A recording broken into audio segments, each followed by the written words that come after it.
வணக்கம். புது கண்டென்ட் டைப்களை உருவாக்குதல் குறித்த ஸ்போக்கன் டியூட்டோரியலுக்கு நல்வரவு. இந்த டியூட்டோரியலில் நாம் கற்கப்போவது ஒரு புது கண்டென்ட் டைப்பை உருவாக்குதல் மற்றும் கண்டென்ட் டைப்புக்கு ஃபீல்டுகளை சேர்த்தல். இந்த டியூட்டோரியலை பதிவு செய்ய நான் பயன்படுத்துவது உபுண்டு இயங்குதளம், Drupal 8 மற்றும் Firefox வெப் பிரவுசர். உங்களுக்கு விருப்பமான எந்த வெப் பிரவுசரையும் பயன்படுத்தலாம். நாம் ஏற்கனவே உருவாக்கிய வெப்சைட்டை திறப்போம்.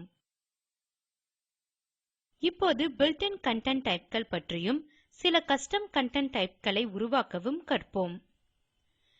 கண்டென்ட் டைப்க்கான அறிமுகத்தை நினைவுக்கு கொண்டு வரவும். பாடியில் அனைத்தையும் வைக்கக்கூடாது என்பதை பார்த்தோம். இப்போது கஸ்டம் கண்டென்ட் டைப்பை உருவாக்க கற்போம்.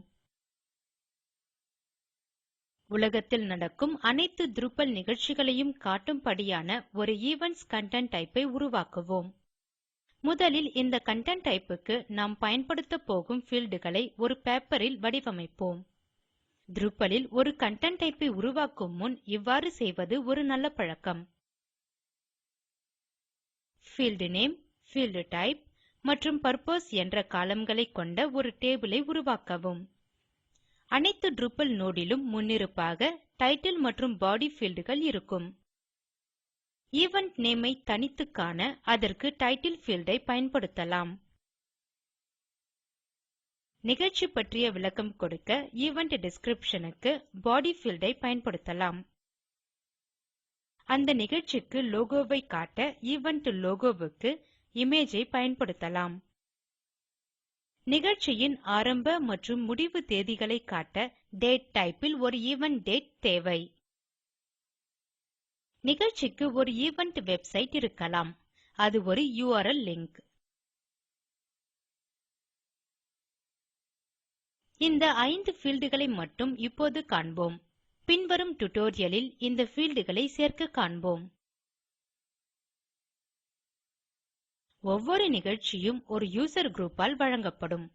யூசர் குரூப் என்ற ஒரு கண்டென்ட் டைப்பை அடுத்த டியூட்டோரியலில் உருவாக்க கற்போம். இரு வெவ்வேறு கண்டென்ட் டைப்பின் நோட்கள் என்டிட்டி ரெஃபரன்ஸ் ஃபீல்ட் ஐ பயன்படுத்தி இணைக்கப்படுகிறது. ஈவென்ட் டாபிக் ஒரு டாக்சானமி ஃபீல்ட். இது அந்த நிகழ்ச்சியை பல்வேறு கீவர்ட்கள் மூலம் வகைப்படுத்த உதவுகிறது. இப்போது ஸ்ட்ரக்சர் ல் கிளிக் செய்து பின் கண்டென்ட் டைப்ஸ் ல் கிளிக் செய்க. இவை இரண்டும் அடிப்படை கண்டென்ட் டைப்கள். ஆட் கண்டென்ட் டைப் பட்டன் ஐ கிளிக் செய்க. இந்த புது கண்டென்ட் டைப் ஐ ஈவென்ட்ஸ் என்போம். டிஸ்கிரிப்ஷன் ல் டைப் செய்க, This is where we track all the Drupal events from around the world. உங்கள் விருப்பம் போல இங்கே டைப் செய்யலாம். இந்த டிஸ்கிரிப்ஷன் அந்த கண்டென்ட் டைப் பேஜ் ல் தோன்றும்.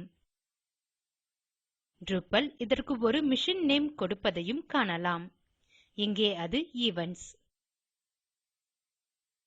அடிப்படையில் அந்த கண்டென்ட் க்கு Drupal அசைன் செய்த டேட்டாபேஸ் ல் உள்ள டேபிள் ன் பெயர்தான் இந்த mission name. Submission form settings ல் டைட்டில் ஐ ஈவென்ட் நேம் என மாற்றுவோம். பப்ளிஷிங் ஆப்ஷன்ஸ் ல் கிரியேட் நியூ ரிவிஷன் க்கு ஒரு செக் மார்க் ஐ கொடுப்போம். அதாவது ஒவ்வொரு முறையும் நோட் மாற்றப்படும்போது ஒரு புதிய பதிப்பு உருவாக்கப்படும். மற்ற அமைப்புகளை அவ்வாறே விடுகிறேன். Display author and date information ல் செக் மார்க் ஐ நீக்குவோம். இப்போதைக்கு இது தேவையில்லை. இங்கே ஒவ்வொரு கண்டென்ட் டைப் க்கும் நான் ஒன்றை பரிந்துரைக்கிறேன். மேனு செட்டிங்ஸ் ஐ கிளிக் செய்து அவைலபிள் மெனஸ் ல் அனைத்து ஆப்ஷன் களிலும் செக் மார்க் ஐ நீக்குவோம். இது ஆயிரக்கணக்கான ஈவென்ட் களை நம் மெனு ஸ்ட்ரக்சர் க்கு கண்டென்ட் எடிட்டர் மூலம் சேர்ப்பதை தவிர்க்கும். இது நம் மெனு ஐட்டம் க்கு ஒரு ஈவென்ட் ஐ சேர்க்க மற்றவர்களுக்கு அனுமதி இல்லை என்பதை உறுதி செய்கிறது. பின்னர் ஒரு ஈவென்ட் ஐ சேர்க்க வேண்டுமெனில் நாமாகவே அதை செய்ய வேண்டும். Save and manage fields I click செய்க. ஈவென்ட்ஸ் கண்டென்ட் டைப் ஐ சேமித்த பின் பாடி ஃபீல்ட் ஐ காண்போம். வலப்பக்கம் எடிட் ஐ கிளிக் செய்க. லேபல் ஐ ஈவென்ட் டிஸ்கிரிப்ஷன் என மாற்றுவோம். அடியில் சேவ் செட்டிங்ஸ் பட்டன் ஐ கிளிக் செய்க. Drupalல் நம் முதல் கஸ்டம் கன்டென்ட் டைப் ஐ உருவாக்கியுள்ளோம். இப்போதைக்கு பேசிக் பேஜ் க்கு உள்ளது போல அடிப்படையான டைட்டில் மற்றும் பாடி fieldகள் மட்டும் உள்ளன. அடுத்து நாம் பேப்பர் ல் வடிவமைத்தது போல பல fieldகளை சேர்ப்போம்.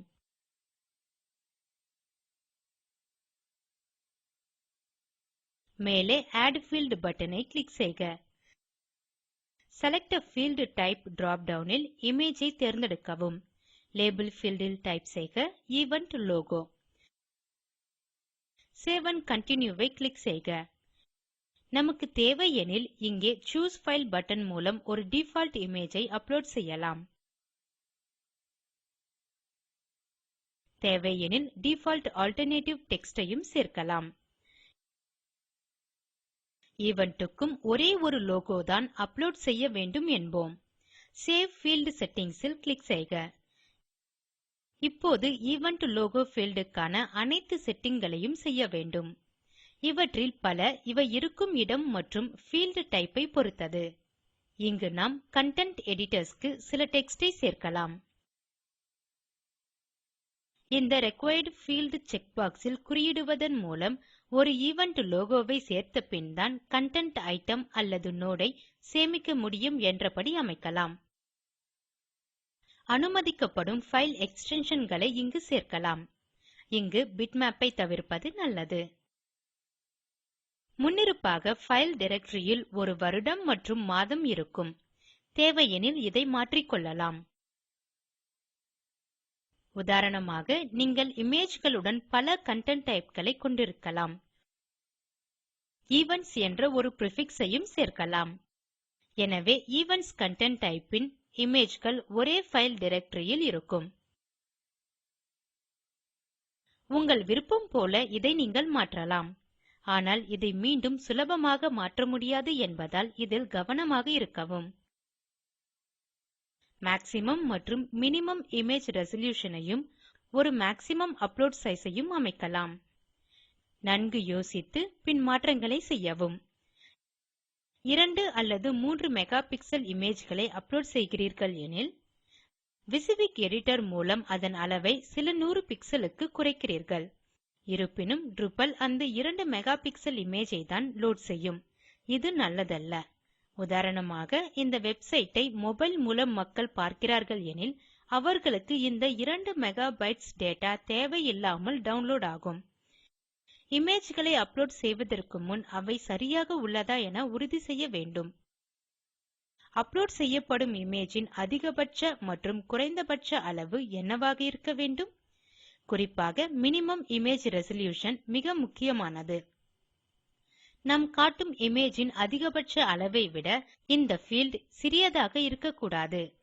இதனால் இமேஜ் ஐ ஸ்கேல் செய்யும் போது அது பிக்சலேட் ஆகும். மேக்ஸிமம் இமேஜ் ரெசல்யூஷன் க்கு 1000 பை 1000 என்போம். மினிமம் இமேஜ் ரெசல்யூஷன் க்கு 100 பை 100. பின் மேக்ஸிமம் அப்லோட் சைஸ் க்கு 80 கேபி. ஒரு இமேஜ் ஐ 1000 பை 1000 ரெசல்யூஷன் ல் மாற்றி அதை 80 கிலோபைட்ஸ் க்கு குறைக்க வேண்டும் எனில் Drupal என்ன செய்யும்? அதை செய்ய முடியாது. அந்த இமேஜ் ஐ Drupal நிராகரித்துவிடும். இதை 600 பை 600 பிக்சல்களாக மாற்றுவது நியாயமானது. எனபிள்ட் ஆல்ட் ஃபீல்ட் மற்றும் ஆல்ட் ஃபீல்ட் ரிக்வயர்ட் செக்பாக்ஸ்களுக்கு குறியிடுவோம். பின் சேவ் செட்டிங்ஸ் ஐ கிளிக் செய்க. நம் கன்டென்ட் டைப் க்கு எவென்ட் லோகோ ஃபீல்ட் உள்ளது. மற்றொரு ஃபீல்ட் ஐ சேர்க்க ஆட் ஃபீல்ட் ஐ கிளிக் செய்க.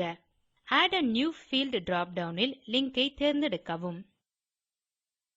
லேபல் ஃபீல்ட் ல் டைப் செய்க event website. Save and continue ஐ கிளிக் செய்க. உடனே அலோவெட் நம்பர் ஒஃப் வால்யூஸ் ஐ கொடுக்க சொல்லி கேட்கிறது. இதற்கு 1 என்போம். சேவ் ஃபீல்ட் செட்டிங்ஸ் ஐ கிளிக் செய்க. இப்போது இது நம் லிங்க் ஃபீல்ட் க்கு கன்டெக்ஸ்டுவல் செட்டிங்ஸ் ஐ காட்டுகிறது. அலோவெட் லிங்க் டைப் ல் உள்ள ஆப்ஷன்கள் internal links only, external links only மற்றும் both internal and external links. அடுத்து அலோவ் லிங்க் டெக்ஸ்ட் ஐ நிர்ணயிக்க வேண்டும். இங்குள்ளவை டிசேபிள்ட், ஆப்ஷனல் மற்றும் ரிக்வயர்ட். இப்போதைக்கு இதை ஆப்ஷனல் என வைத்து நடப்பதை காண்போம். சேவ் செட்டிங்ஸ் ஐ கிளிக் செய்க. மீண்டும் ஆட் பீல்ட் ஐ கிளிக் செய்க. இம்முறை டேட் பீல்ட் ஐ தேர்ந்தெடுப்போம். லேபல் இல் டைப் செய்க event date. Save and continue I click செய்க. இப்போதைக்கு வால்யூ வில் 1 இருக்கட்டும். டேட் டைப் drop down இல் டேட் ஒன்லி ஆப்ஷன் ஐ தேர்ந்தெடுக்கவும். சேவ் பீல்ட் செட்டிங்ஸ் ஐ கிளிக் செய்க. மீண்டும் contextual செட்டிங்ஸ் பேஜ் ஐ காண்கிறோம். இங்கே டிஃபால்ட் டேட் ஐ கரண்ட் டேட் க்கு மாற்றுவோம். சேவ் செட்டிங்ஸ் ஐ கிளிக் செய்க. இங்கே இன்னும் 2 fieldகளை சேர்க்க வேண்டும். இவை பற்றி பின்வரும் tutorialகளில் கற்போம். இத்துடன் இந்த டியூட்டோரியல் முடிகிறது. சுருங்க சொல்ல இந்த tutorialலில் நாம் கற்றது ஒரு புது கன்டென்ட் டைப் ஐ உருவாக்குதல் மற்றும் அந்த கன்டென்ட் டைப் க்கு fieldகளை சேர்த்தல்.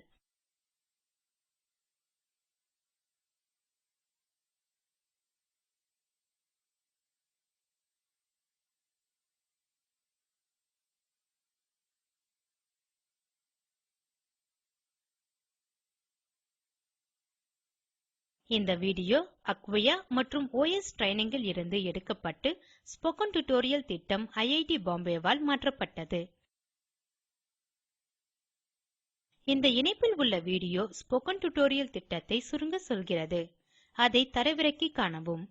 ஸ்போக்கன் டியூட்டோரியல் திட்டக்குழு செய்முறை வகுப்புகள் நடத்தி இணைய வழி பரீட்சையில் தேர்வோருக்கு சான்றிதழ் அளிக்கிறது. மேலும் விவரங்களுக்கு எங்களுக்கு மின்னஞ்சல் செய்யவும்.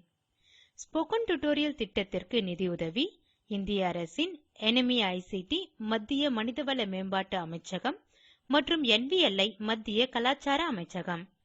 இந்த டியூட்டோரியலை தமிழாக்கம் செய்து குரல் கொடுத்தது ஐஐடி பாம்பேவில் இருந்து பிரியா.